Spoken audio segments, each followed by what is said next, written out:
come. Gonna move the mountain, gonna touch the sky, stand in the middle of a hurricane, looking right in the eye.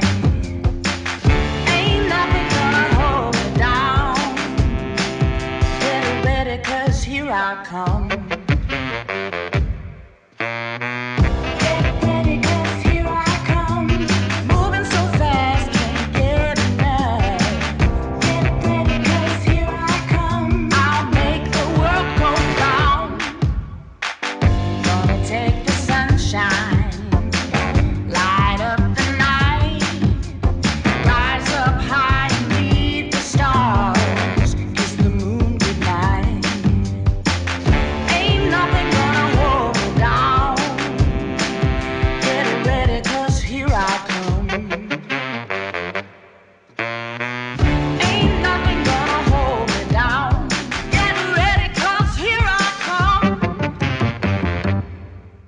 Get ready, 'cause here I come. Gonna move the mountain, gonna touch the sky, stand in the middle of a hurricane, looking right in the eye. Ain't nothing gonna hold me down.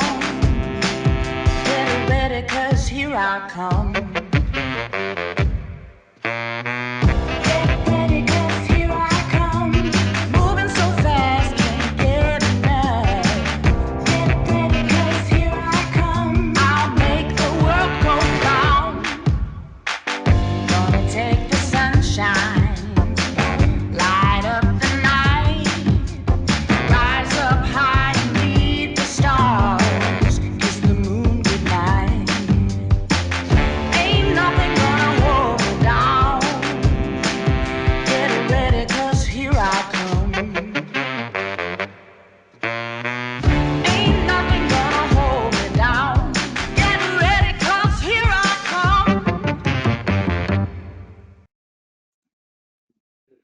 Right.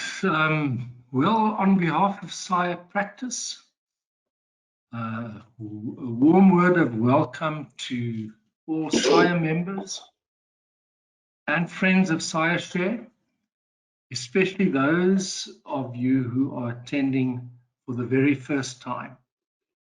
Thank you for your support. My name is Eugene Barnard. I'm a member of the Practice Committee.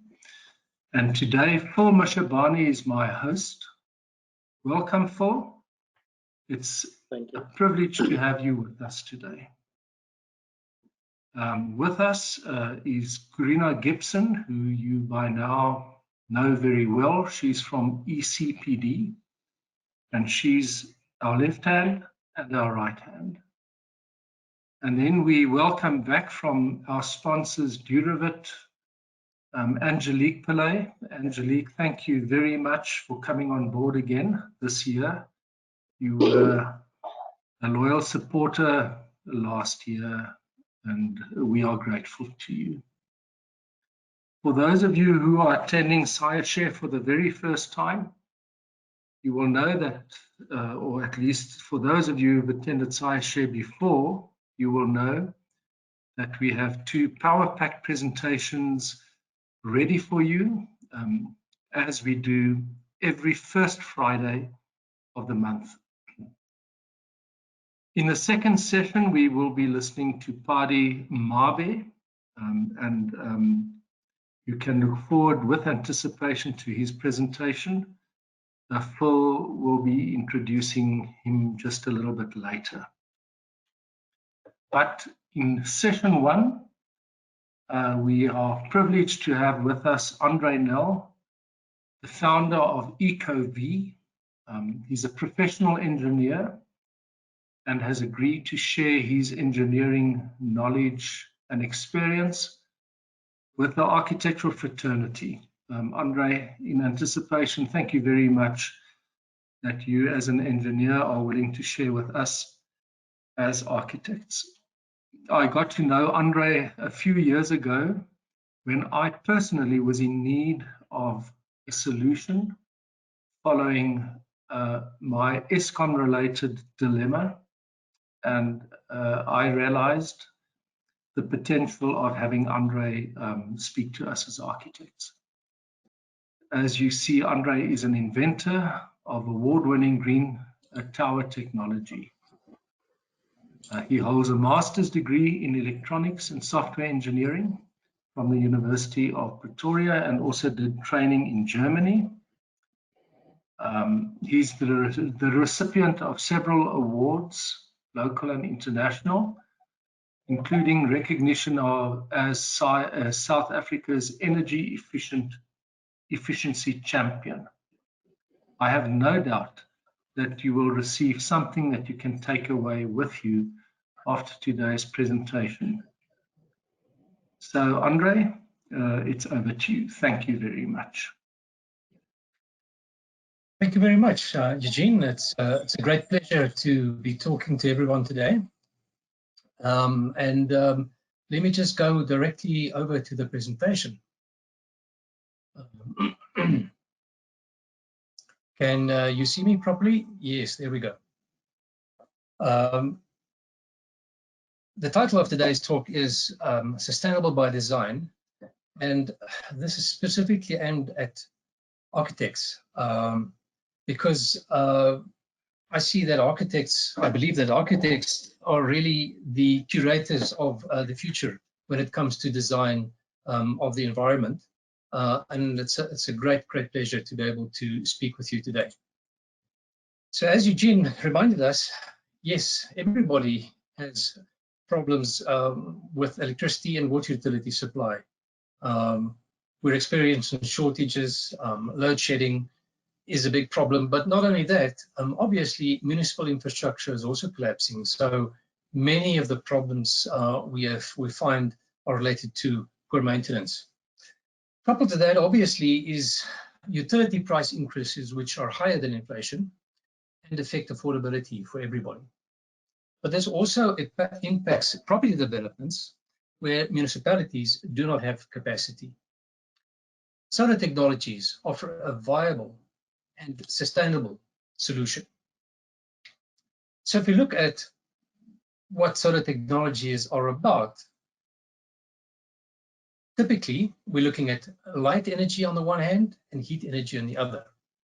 If we look at light energy, we're all familiar with solar PV systems, but when it comes to expertise, most architects are very familiar with designing with natural lighting, windows, skylights, etc. And these are really important aspects of the energy nexus. If we then look at solar heat energy, typically that is divided into solar water, which is a direct heating. But what very few people understand is that the air around us contains a massive amount of heat, and that heat is then collected through heat pumps. So typically, if we look at solar PV systems, they can be divided into rooftop, building integrated, as well as ground-mounted solar PV module installations. Obviously, the inverters convert the DC to the AC, which is required by most appliances. But very importantly, battery energy is required for storage, energy storage. The AC and DC distribution aspects will be looked at briefly, as well as the protection components. Typically, on the solar heat energy side, we have hot water storage elements, backup heating elements, as well as hot water circulation components. And on the natural heating and cooling side, windows, insulation, and ventilation play a really important role. So just briefly looking at solar components, specifically solar PV, most of us are familiar with solar PV modules which are rigid. And these are increasing in size every year. At the moment, we have 545 watt modules that we're working with, which are available freely. By the end of the year, we will be working with 600 watt modules. And the modules are not really increasing much in size because their efficiency is improving. So another incredible tool that's available to architects is flexible solar PV modules. So if you see the picture which I've included, those are lightweight modules. So typically a 248 watt module would only weigh 3 kilograms would be 2 millimeters in thickness, and very, very easy to handle on the facade of a building.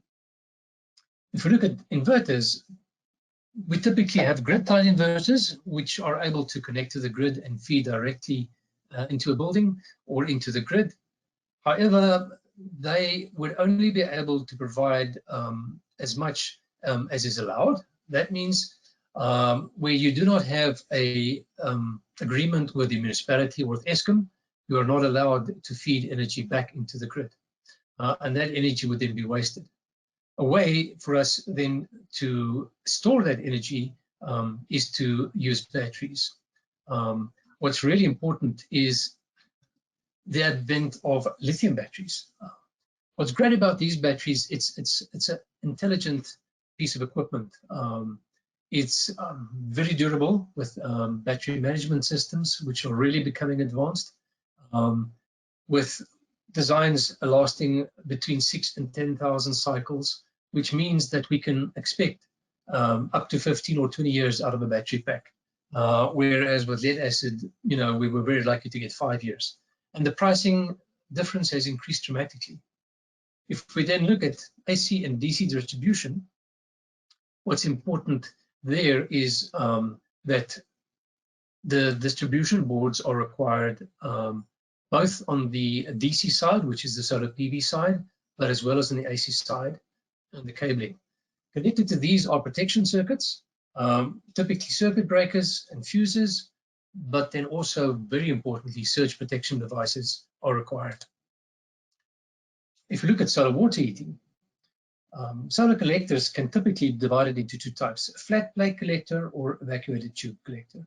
Now, both of these types are manufactured in South Africa, although most manufacturers do flat plates. In our experience, we have found that it is much more efficient working with the evacuated tube collectors.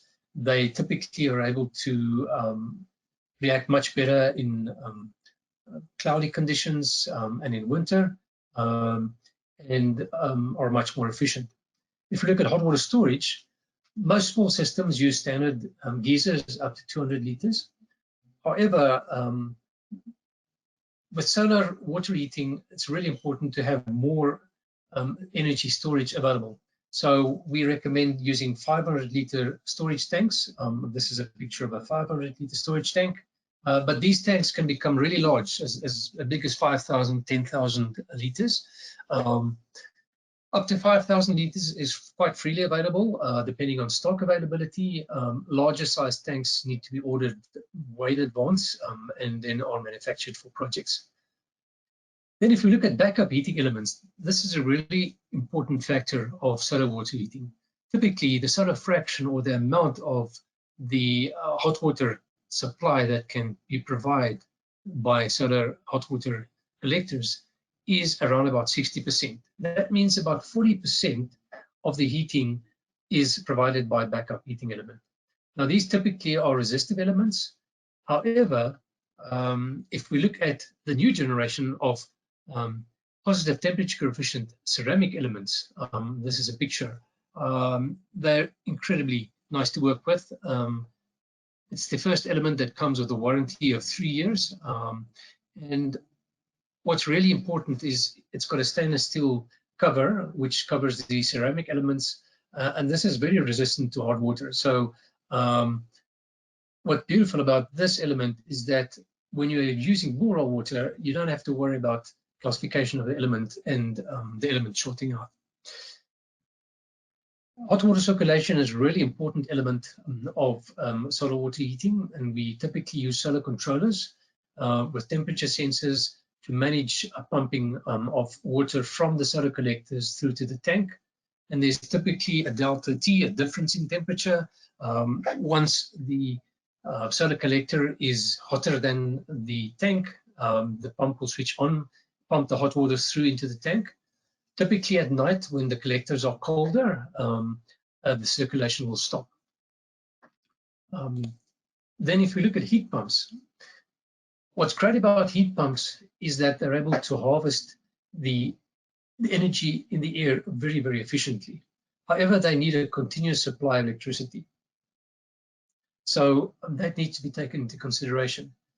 They typically perform better in rainy weather because they still provide heat, and they come in various sizes. So the domestic heat pumps typically are a 7 kilowatt device that is suitable for a 150 or a 200 liter geyser. But then you also have the all-in-one, which is a very small heat pump on top of a fairly large tank. So that would typically, the picture you see here is a 300 liter tank with about a 3 kilowatt heat pump. What that really means is that this heat pump runs a great deal of the time, and but it draws very little power. Then if you look at the difference in size, the other heat pump with the 2 fans, that is a 22 kilowatt heat pump. And as you can see, it's not much bigger than the 7 kilowatt heat pump. So from a space efficiency point of view, it makes a lot of sense to use one heat pump to provide more than one home. And these are some of the efficiencies that can be achieved. Now, if we look at the tank next to that, that's a 1,000 liter tank. And anything between 1,000 or 2,000 liter tank can be heated up by the 22 kilowatt heat pump. That's also a 3-phase device. That means it draws very little power per phase. Typically, a 22 kilowatt element geyser would draw not more than about 4 kilowatts in total of electrical energy. So there's a factor of 5 increase between the thermal energy that it can provide as well as the draw of power. Very, very efficient devices. The only drawback, obviously, is that they need maintenance. And from that perspective, that is the operational cost needs to be taken into consideration. Also, with these large tanks, you have fairly massive heating elements. So this is a picture of a 12 kilowatt 3-phase heating element. And that is able to heat up a 1,000 liter tank. We would typically use larger circulation pumps, so these would be AC circulation pumps. Now, I think an area which is really, really important for our architects moving forward is what is called building integrated solar. Now, this is the art of making solar PV structures part of the building structure. So this could be in the form of a solar porch, the picture on the left, solar carport, that's a picture on the right, solar ties at the bottom, that's roof tiles, which are in actual fact solar modules, solar PV modules. But then also pretty exciting is solar wall panels. So we're able to engineer using vertical wall panels, typically in north-facing walls. And these can then form facade. There are a number of manufacturers available that are providing pretty beautiful facades. Then if we look at our design process, the Green Tower design process for solar is pretty unique. And what this is based on is the fact that on the one hand, we have to monitor electricity consumption. We recommend doing that where we're working with existing buildings, structures, and households, so that through the online monitoring, we can validate our simulation data. And this gives us insights into the power flows, the required energy generation, and then also the storage requirements. But if you look at this graph, you'll find what's really interesting about our households is that in the middle of the day, when the sun is providing most energy, the home is drawing the least. So typically, home energy peaks in the mornings up between 6 and 8 o'clock. Then in the evenings, from around 5 or 6 o'clock until around 11 o'clock at night is when households use the most energy. Now, if we're able to store this energy, and this is why batteries are such an important factor, then we wouldn't lose the energy if we're not able to feed this back into the municipal grid. And in Pretoria specifically, as in many municipalities, it's not worthwhile trying to feed into the grid, simply because the feed-in tariffs are ridiculously low. In Tshwane, they're only willing to pay 12 cents ex VAT per kilowatt hour, and they charge you in excess of 2 Rand a kilowatt hour. So that's not a fair deal. If you look at load management, this is really what sets the green tower design process apart. We have software that manages high impact loads, such as geysers, air conditioners, and pool pumps. And as far as possible, we harvest the energy in the day and then store that into batteries that can be used at night. But then also with the geysers, we can store the energy. Air conditioners as well, we would try to provide a cooling until the peak hours and then switch off the air conditioner. Same, it can be switched off automatically in the early hours of the morning when it's already cooler. So if we look at typical specifications that would come out of a green tower design, a term which will, if you don't know it already, which will become quite prevalent, is the term SSEG, small scale embedded generation. Now, solar PV is able to do this incredibly well because it's a modern technology. So if we look at a typical design, if we combine a design for 9 homes, we could use 27 kilowatts of solar PV, powering 24 kilowatts of inverters and a 30 kilowatt hour battery storage pack.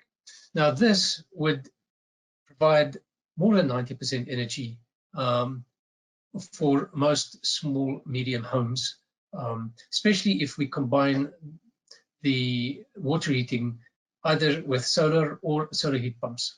So if we, and this is a kind of a trade-off, we have to decide how much space we have available. So if you look at this is a guest house in Pretoria that we're servicing and which we're improving on a regular basis. They have some room to expand. This is just one of the roofs that have availability.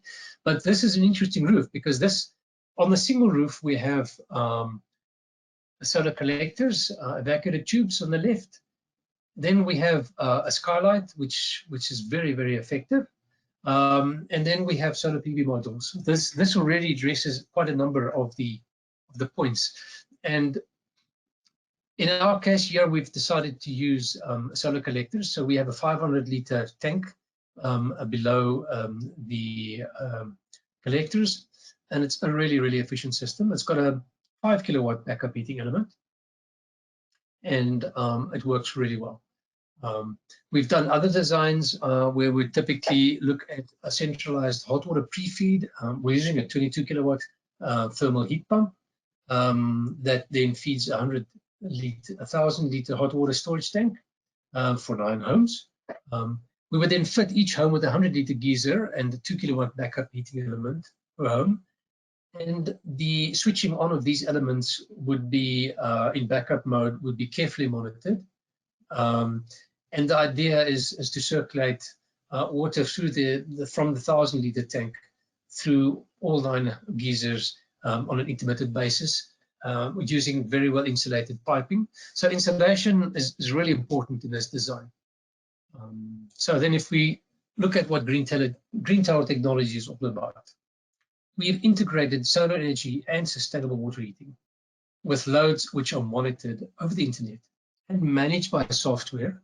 And this is the term is used IoT. This is the Internet of Things, and this is really intelligent devices which will become the norm in future, because this allows us to get the efficiencies that we require. Our target customers are residential communities, schools, and businesses. And we see schools as a really, really important part of what we're doing. We've been working on for a number of years school projects. Very, very difficult area to work with, but I believe one of these days we will become a mainstream provider to schools. So if you look at what's happening within our technology, we harness 3 forms of solar energy directly. One is light, of course, as we mentioned, heat from the air, as well as direct heat from the sun. We have storage devices of energy, both in the form of batteries for electrical energy, but also in the form of hot water storage tanks for heat energy. And heat pumps can also be used in reverse for both heating and cooling. So it's possible to do climate control using heat pumps. And this is an area which I believe has a great potential in South Africa. The benefits of green tower technology really can be summarized by the software integrated solar energy and sustainable water heating, which we leverage. And this is using a validated circular economy model for energy and water security as a service.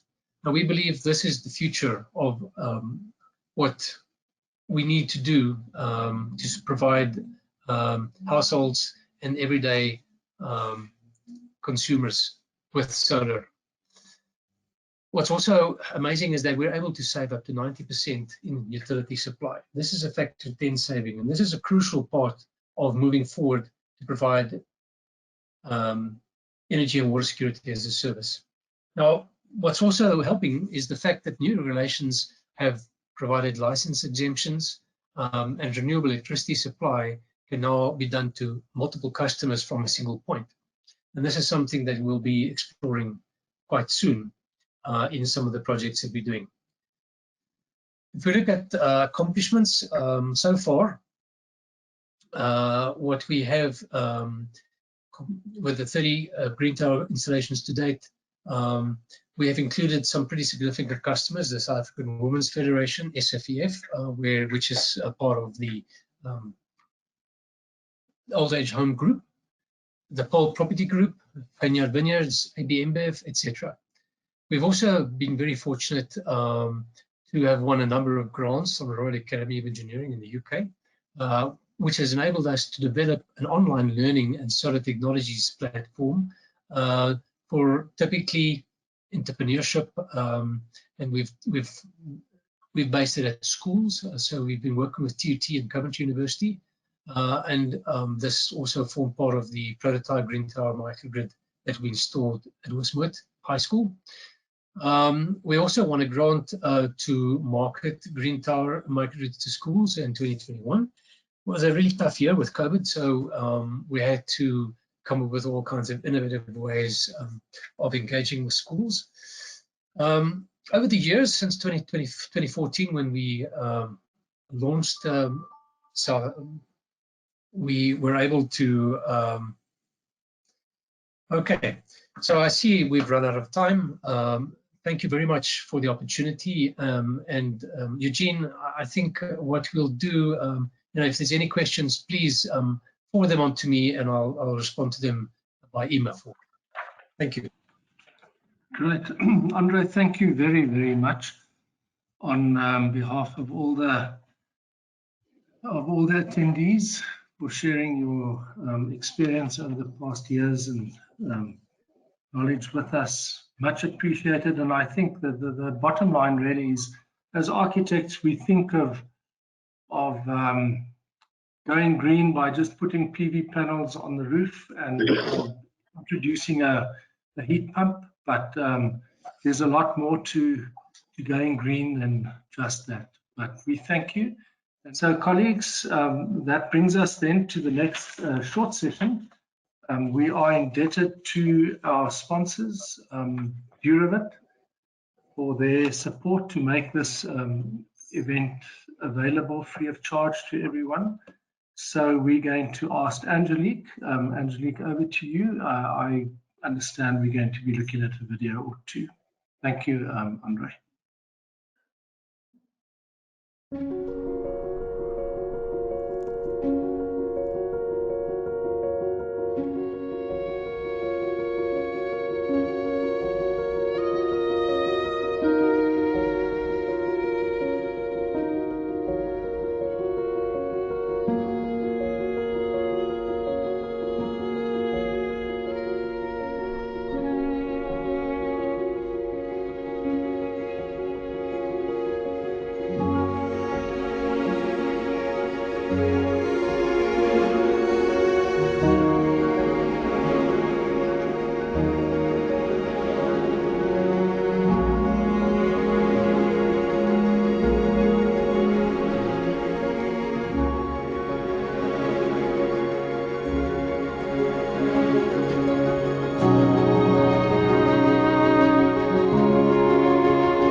Much.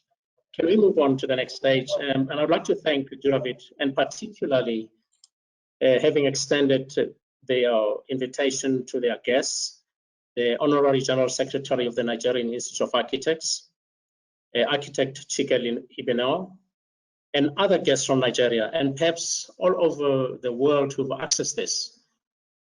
Over the years, SAIA and the South African Council of Architects have tried to develop a relationship with the various institutions on the basis that our academic institutions in South Africa have trained a lot of people who are all over the world, but we've found no relationship with their institutions. And thank you so much to the General Secretary of the Nigerian Institute of Architects for attending.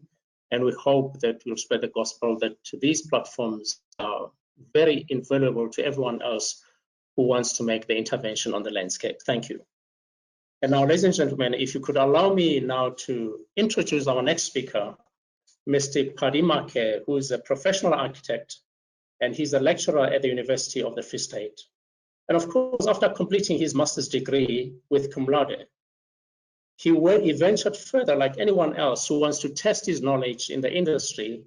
He worked on various design projects in Nairobi, Mauritius, New Cairo, DRC, Malawi, ranging from stadiums, commercial projects, as well as mixed-use developments.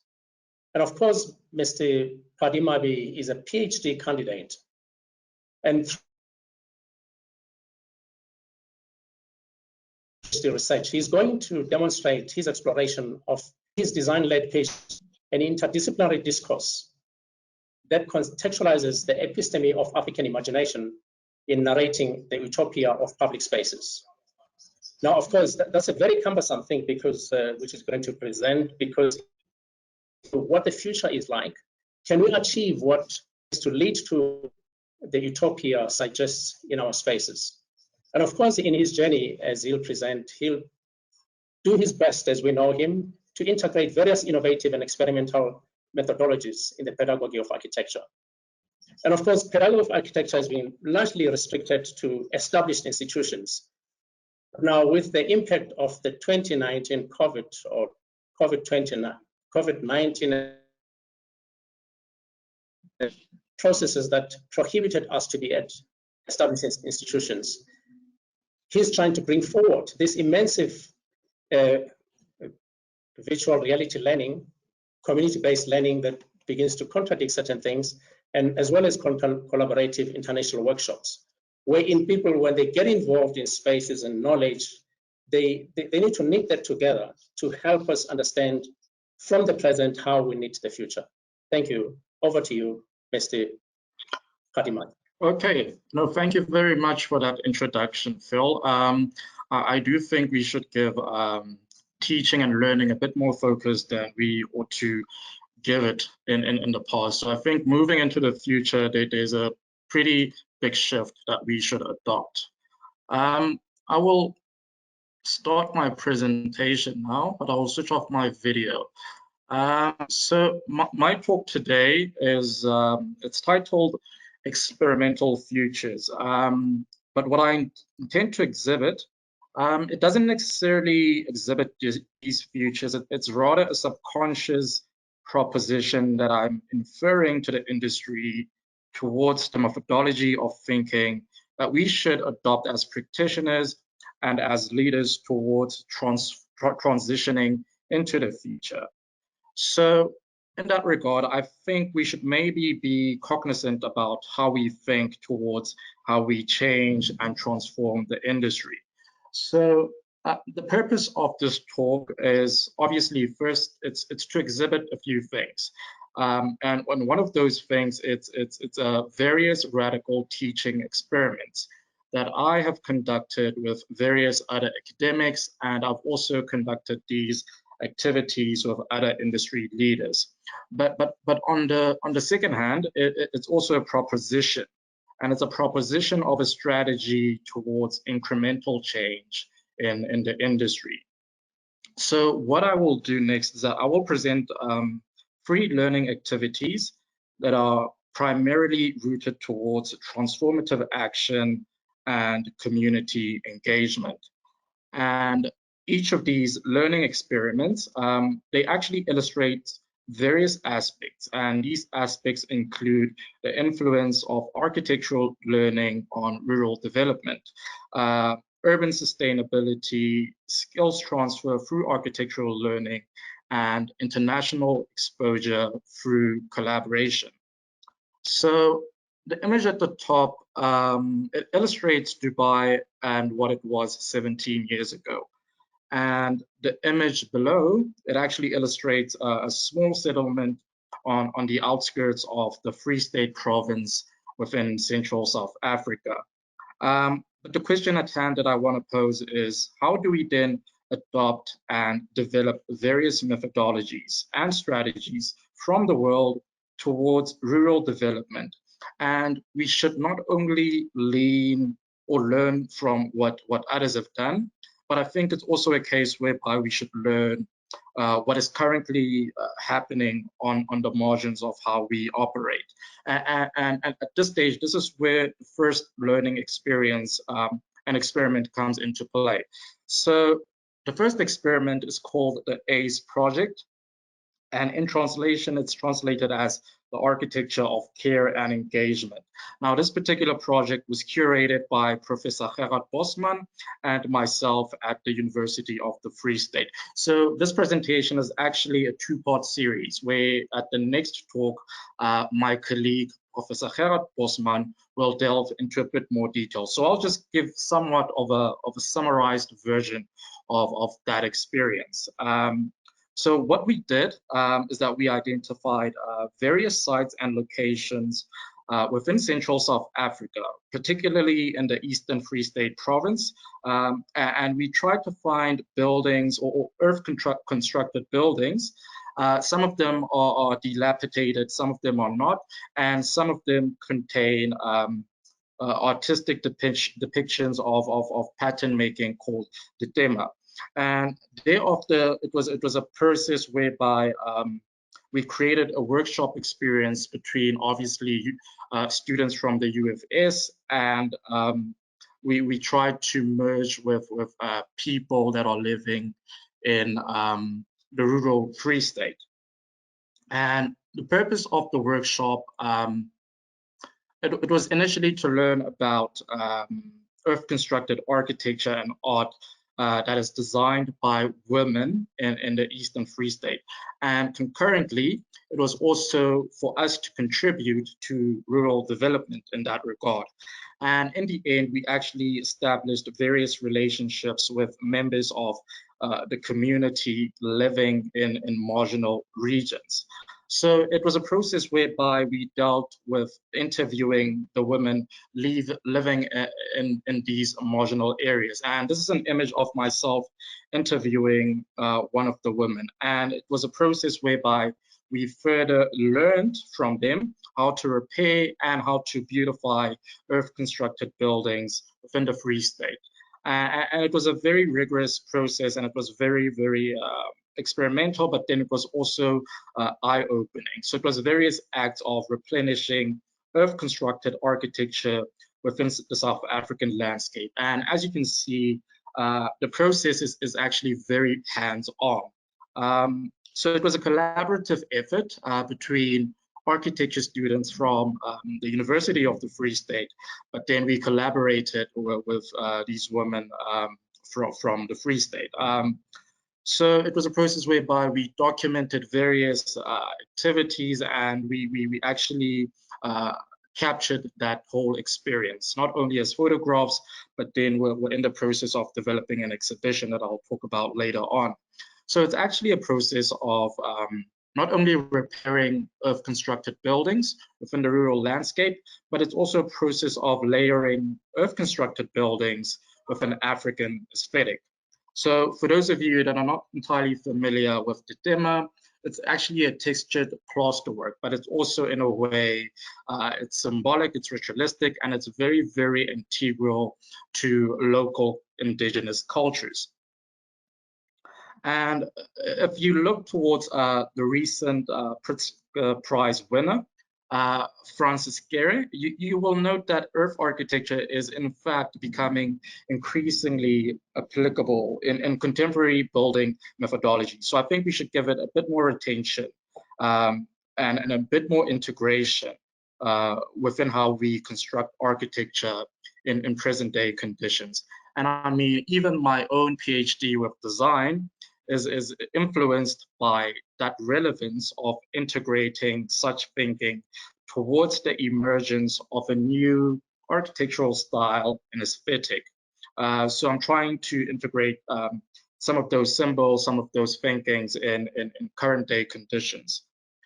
So that was the first exercise, and but the second exercise is called COIL. It's actually a collaborative online international learning experience. And although this activity is still ongoing, it is a project that was actually started and initiated this year, but it is a collaboration between students from the University of the Free State here in South Africa, and also collaborating with students from the Colorado State University. And the main conveners are obviously myself, Professor Gerard Bosman, and Dr. David Reep, who's an associate professor from Colorado State University. And this collaboration aims to expose and also integrate various methods of earth construction and art exhibited by women living in rural areas within South Africa, and we're trying to exhibit that to a much bigger and a much global audience, where we will then curate an exhibition of how maybe local art and earth architecture, particularly in marginalized landscapes, can be applied in regions abroad and in regions across the world. So the images that you currently see on screen are the students at the Colorado University trying to integrate this particular mode of building, earth construction, and also celebrating the culture of the demo, which is a local artistic format. So we are consistently researching and trying to find methods of application and integration. And it's not only a local process, but we're also trying to influence it into the global platform as well. I mean, Dr. David Reep, he's actually written various books on substitute mural art. So we're really trying to engage with him and trying to create a platform for him to link the students in America with the students in South Africa. So it's basically a project or a diagram of taking what we have done, exposing it to other students, and also curating an exhibition that can, in the end, achieve global reach. So the second activity that I want to show you guys right now is it's a virtual unit that I particularly run within my own theories of architecture course that I teach at the University of the Free State. So the workshop deals with teaching students of architecture how to rigorously integrate extended reality technologies such as virtual reality into the practice of architecture. And at the end, the intent is for them to be able to exhibit and present their own architectural ideas and architectural designs through these technologies. And the need for such technologies, it actually came about through COVID, where there were certain travel restrictions that limited us from doing various site visits and various tours to other places. So there was actually a critical need to overcome such unforeseen circumstances. And it's a process whereby the virtual reality headset caters for various different applications, not only presenting, viewing, and also being immersed in spaces that have not been seen before.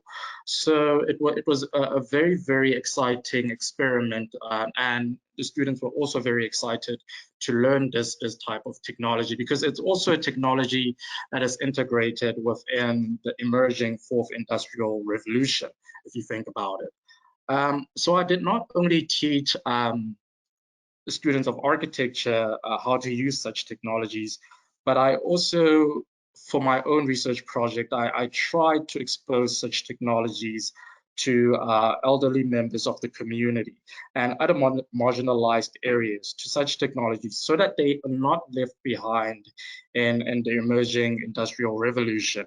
And on screen right now is an image of me engaged in that particular process of trying to teach an elderly member how to use VR technology. And as I'm saying, it's much more of a research project trying to investigate the applications of VR with the elderly community. And it dealt with me trying to find an easy way for an elderly member to use this technology. So it's basically a process where I taught students of architecture how to use these technologies, but it's also a process where I'm engaged in the community, teaching the elderly how to use these technologies.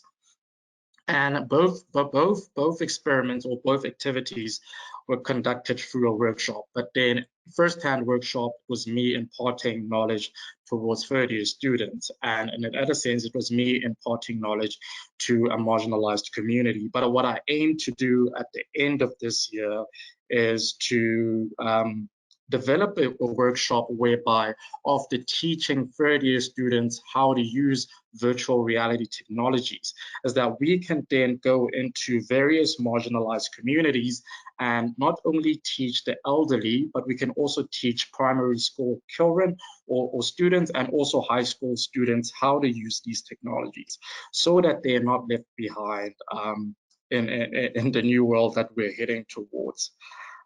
So these two previous experiments show how we can actually be critically engaged and within marginalized communities. So in a sense, it's also skills development. The other workshop that I did curate last year was called the Vertical Studio. And the Vertical Studio was basically a workshop between myself and Makena Mageka. And the workshop was in essence a learning experience. So it was curated by Makena Mageka, and he imparted knowledge into our School of Architecture. But it was also a collaboration between Platform, 100 that is ran by Professor Amira Osman and Helga Fernandez. So it's basically a process of taking our students of architecture and intercepting them with an industry leader who was very renowned for his architectural works, but then he exposed them to a learning experience that tackles various notions and ideas towards the development of cities. And thereafter, our students produced a response, and they tried to brainstorm various strategies towards how they can develop communities, rural communities, and also how to create an urban sustainable framework. And thereafter, it was a process whereby Platform 100 and Mokena Magega, they both collaborated to present the ideas that we generated to the Expo 2020 in Dubai. And this was a very, very engaging and stimulating process, whereby we actually reached a global audience and interaction. And what I currently have on screen now of various snapshots of the videos that our students produced as towards what African cities should look like in the near future. I will show one of these videos later on at the end of the presentation. But then it was a process whereby we presented the strategies towards industry and thought leaders. And then it was also a discussion between the thought leaders, brainstorming how we can maybe refine our ideas and maybe make them better and integrate them better and apply them better to where we're currently staying, where we're currently living. So it was a process whereby you're taking students from a marginalized community and you're giving them global reach and global impact in that regard. So in conclusion, I have illustrated various methods. First one, it's integrating education to reach marginalized communities. And we did this particularly through rural development and skills transfer. And at the end of the day, we actually reached a global platform and a global audience. And what I'm currently proposing is that maybe we can get local manufacturers and local distributors. This can be brick distributors, paint distributors, or even solar panel distributors to collaborate with us in order to reach marginalized communities. And this can be done through things like product activation, skills transfer, and various other methodologies.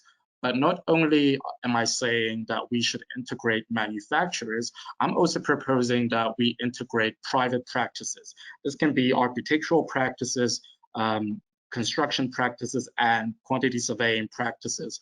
And we all are engaged in a new model of community engagement towards rural development. And this can be curated in the format of a public workshop across various industries, various educational institutions, and various manufacturers, where we come together, collaborate in a workshop that is either purposed towards rural development or also purposed towards skills transfer. And at the end of the day, we might reach a bigger global impact. And this can even be incentivized through various methodologies, just so that people are not doing this for free, but they're actually gaining something out of it at the end of the day and contributing to society as well. And currently we're in 2022, but I think if we start to integrate such strategies and such methodologies, I think by 2050, we can have a very profound and a very colossal impact. So that is the end of my talk, but I want to show you guys the videos that were produced by the students. And this was just them trying to find methods and strategies towards what the future African city should look like and how we should go about rural development and also how we should go about urban sustainability. So Karina, over to you. Can you please play that video? Thanks.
leli iphupho, eli yilo iphupho, ena ke tabatabelo ya rona. This one's dream. This is our dream. Yeah, I'd like to thank SAIA for this opportunity. And also I'd like to thank everybody from the University of the Free State. I'd also like to thank McKenna, Phil Mashabane, and yeah, thank you very much. Thank you very much, Mr. Mabe. Perhaps if the audience can indulge us just for a few seconds, I could pose some questions that perhaps you should have brought forward. And thank you for your closing statement on your video that this is a dream. However, you know, we've coined this in the past in many institutions that a dream is never a real dream until it's supported by the people who share the same dream. Now, my question to you is, this is a future directed goal. And it's, of course, it's dialectically linked to the present because it is not yet anticipated. But then how do we move forward and bring this very same audience and the very same communities to realize their dreams in terms of what you've presented? I think that's a very valid question, Phil, because we need to firstly paint a picture of the future we are heading towards before we even try to build it. And it's almost the case whereby we're relentlessly trying to build a future that nobody knows about.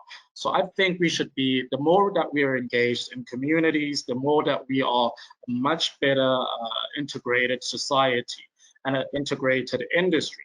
That's when we can realize a dream, a purpose, and also a world can emerge from collaboration. I think that's how we can go about it. Right. Thank you so much for your response, and I hope perhaps we could engage a little further on that. But however, you know, on your presentation, you make mention of the earth architecture, and you made reference to Francis Carey in terms of his work, which is kind of plausible. He's done great work for the purpose that it was intended for. However, we need to, one question that needs to be put across to you, we speak about earth or earth architecture, which at times it could be cosmetic at times. You know, we see the Ndebele artwork that is adorned on various buildings, and it has been adopted throughout the country and throughout the world. It is perceived as African architecture when it is just art.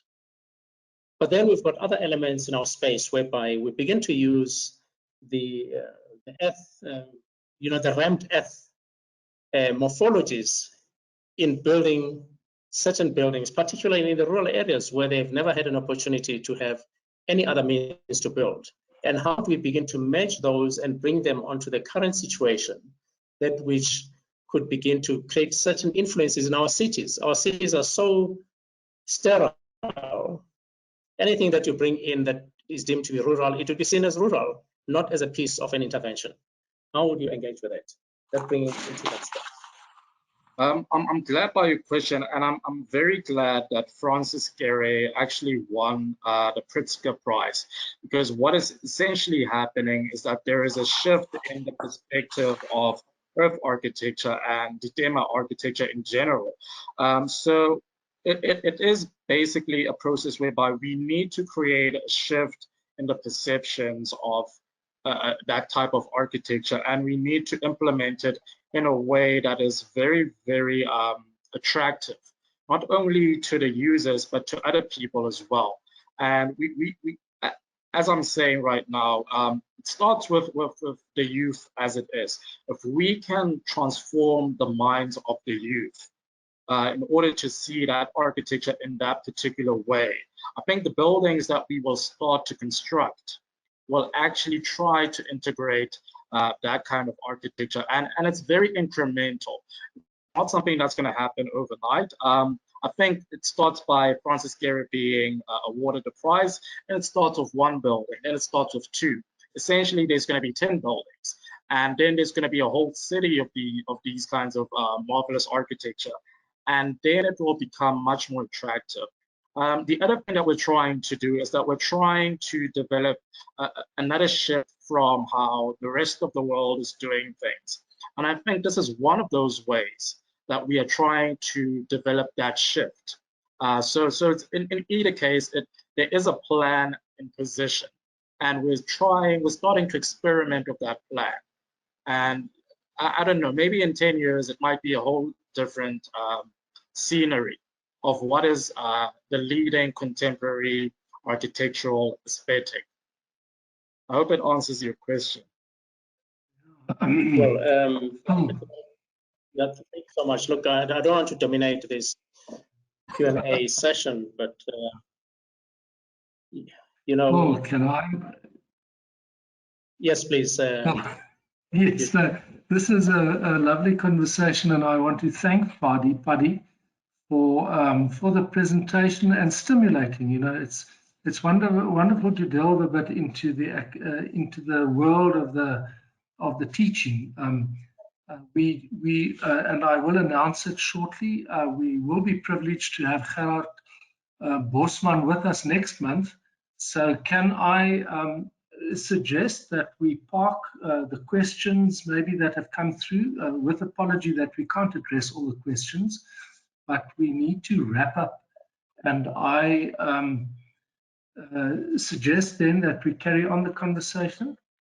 But Phil, with your permission, I think I'm going to then just move on, unless you have another pressing question you'd like to ask. No, Eugene, thank you so much. There are a zillion pressing questions in terms of the space of architecture, which of course we want to thank everyone else, and particularly the organizers of this, to create this platform.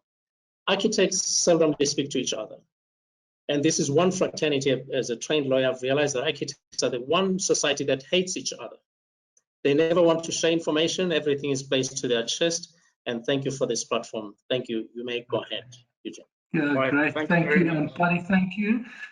Colleagues, before you log off, I just would like to just announce just a few more things. First of all, to Andre and to Paddy and to Phil, once again, thank you very much. Guys, you do this just for the love of the profession, and we honor you for it. And then I'd like to thank Angelique and Duravit once again. And I don't know whether you realize, but Duravit supply to Africa. So those of you who work in Africa, please make sure that you are aware of the Duravit offering. Duravit invites you to attend their presentation on designing with Duravit. It's going to be held on the 5th of May at 16:30, and they will be exploring the importance of design in bathrooms, as well as new products and new designers. So please make sure that you make note of that, and contact details appear on the screen. Colleagues, I want to thank all of you again for attending. You know, this is a wonderful platform, as Phil said, and we'll continue to pursue matters of interest. And please, if it's not for your support, there will be no event. Remember that SAIAshare carries 0.1 category 1 value, but please remember that you need to attend the full event to earn that. Emails will be sent out to all of those who attended, and you will then be able to visit the SAIA portal and download your certificate. Remember that all previous presentations are still available, both on ECPD and on the SAIA portal. Now, we have our next event that happens on the 6th of May, on the first Friday of May, and we will be privileged to welcome Gerard Bosman. He's an associate professor from the University of the Free State. He's a specialist in earth construction, green building, and sustainability. Also having received multiple awards, so please make sure that you come and join us to listen to him And then we have our own Tanya Glavas. Tanya serves as a member of our practice committee, and she has, over the years, been quite involved in alternative dispute resolution. And she will be sharing with us as architects disagreements in the building industry, how we can preemptively prevent them from happening, but if they do happen, how can we minimize the risks and the effects of the disputes? So once again, colleagues, you will be most welcome to our next event, which we would like to term the Star Wars event. Why Star Wars? Well, well, it's not quite the Star Wars event, but March, May the 4th be with you. May the 4th be with you. No, sorry, it's not quite May the 4th. It will be May the 6th. Then we'll see you. So colleagues, May the 6th, we'll see you. You keep well until we meet again next month. Thank you. Thank you, Eugene. Thank you, Mr. Mare. And thank you, Andre. And thank you to our coordinator and everyone very else. much. Thank you. Thanks, everyone.